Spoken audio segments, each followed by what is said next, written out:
এখানে সেচের ব্যবস্থা কম, তার জন্য আমরা এই গমের প্রদর্শনী করেছি। গম আল্লাহর রহমতে ফলন খুব ভালো হয়েছে, খুব উন্নত জাতের ফলন হয়েছে।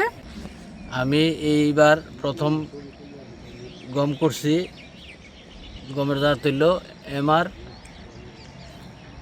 MR2, জাতটা খুবই ভালো। তো এই বছর নতুন করছি। পানির সমস্যার কারণে অনেকটাই জমি অনাবাদি থাকে, তারপর ওই বছর ইনশাল্লাহ ভালোই হয়েছে।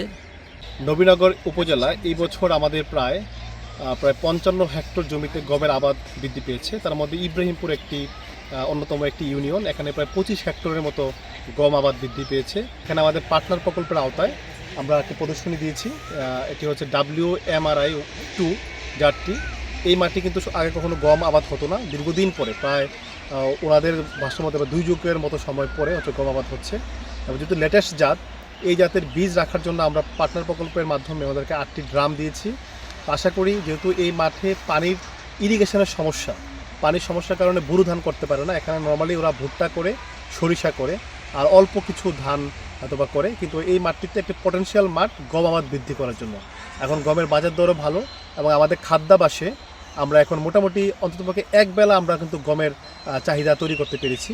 সুতরাং গমের চাহিদা যত বেড়েছে, ধানের আবাদের সাথে গমের আবাদও যদি বৃদ্ধি পায়, তাহলে আমাদের কৃষকদের খাদ্যাভ্যাসে যেমন এটি গুরুত্বপূর্ণ ভূমিকা পালন করবে, পাশাপাশি উৎপাদন বৃদ্ধি করতেও সেটি সহযোগিতা করবে।